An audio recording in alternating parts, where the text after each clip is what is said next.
So welcome back to the channel, guys, and today I'm gonna show you the process overview for designing this cat illustration for a t-shirt. So this is the reference board for it. So mainly if you want to start an illustration that you have no experience on, like I have no experience in drawing styles and Japanese illustrations, so I need references for it. I have some idea of what are the design patterns that I will be using. That is the point of the reference. In layman's term is actually just a thing that you would go to copy the style or the design element of it. So that's the first stage, the referencing. The second stage, you can skip this, but it is like helpful for me. So here I did like 5 gesture drawings of whatever character drawing I would like. So it's like just a boost of confidence for me to get started. So here you can see I have already started in the drawing. Now I'm doing a second refinement for the line art, and I'm gonna place the initial colors for the client review. You can see my reference screen going from up to side. What I'm doing is pulling some reference of the pose or the element or the design. So a little advice is like get off on the misconception that you can draw like good characters without reference, okay? There are some outliers that I can think of like Karl Kopinski or Kim Jong-ji that can like draw some characters straight from their mind. In real life, it takes like 1,000 or 10,000 training on repeating the same character over and over again to like put it inside your head. With that out of the way, always reference your characters, especially if it is client work.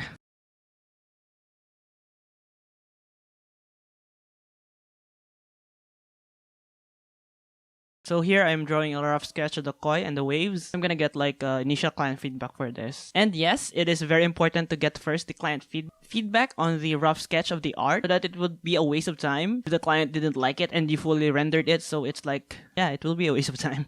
So here's a snippet for the feedback. So what I can read from here is the design direction is good, but the client still want to see the logo of the product somewhere on the t-shirt. So we're gonna proceed to the next stage, refining the line art. So basically, we would like to have the crisp lines on it. What we're gonna do is expand the canvas of the artwork.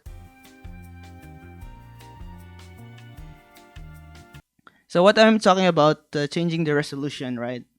So if your artwork is like this, let's just say, let's bring it back to the normal resolution. It's about 1800 by 1800, right? And reduce the artwork to 75 pixels, 72 resolution. Now we have that, and we'll just copy it and paste it. As you can see, it's very small. This is a template for t-shirt printing in VistaPrint. That is very small. So if you have this,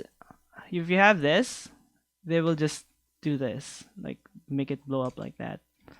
And it is not really looking good for it because you will lose the resolutions. As you can see there, it's jagged. So you need to first blue up the sketch. So like this one, it will be now about 150. Ideally you want it like 300, right? But my brush lag is unbearable in 300, so I just did it on 150. So now let's try it again with 150. So it's about here. It's fairly decent, but if I blew it up again like that, you can see here that it is much more crisp. So yeah, that's a tip, and you need to actually blue up your drawings first and make it like 4000 by 4000 pixels, or if you have like 2000 by 2000 and have 72 resolution on it, you'd need to bump it up to 150 to 200, but ideally 300. Yeah, I don't recommend using like 300 resolutions on slower computers, okay? On laptops, don't break your laptops. So that's the end of the tip. Let's proceed to the video. So I have now to refine the drawings. For a drawing like this, the line art is very important. So I need to like find line art. So you can see me like doing the line art over and over again until I get that crispy edge, or just to fill in the lines that I think that doesn't look good. You will see me erasing and redoing the lines over and over again. So this is actually the tedious part of the design. So while doing this,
If I like see something that is wrong, like as you can see in the head, I have adjusted it because the brush is like cutting into the head. And then also I've shared this to other people. Asked for another feedback. On the corrector side, they pointed out that the cat's head is a bit round or too round for it to be a cat head. So keep in mind that if you see something wrong with your line drawing or anything in your artwork, address it immediately. Because if it is time to add the colors, so in other cases, like if you flatten the layer, you'll had a hard time in addressing the previous mistake. So it's better to change it right now rather than ignore it and fix it later. Also a good life advice. Fix it now, don't ignore it.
Now I'm on the refining stage of the line art. I'm adding down the textures on it, and then I'm zooming in, and then again refining again the line art. So yeah, this is the bit tedious part. After this again, when I apply the color, I then check the line art again if it is like not quite that crisp. And as you can see here, there are like some bleeding colors on it, not filled colors on it, and then overlapping colors. So I have to fix that also, because this will actually show if it is printed.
So here is the semi quote-unquote final artwork for the review. So I have two versions of it, the clean one and the textured one, and 3 t-shirt sizes for the client to like choose from. And we did like back and forth on the design.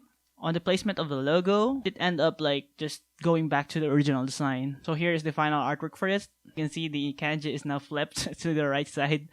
All of the kanji letters on the review were flipped on the wrong side. To keep like flipping the artwork. That's a common thing on illustrations. You need to flip the artwork. So you have a new perspective on what you see, keep your eyes fresh, and also to make your drawing orientation better.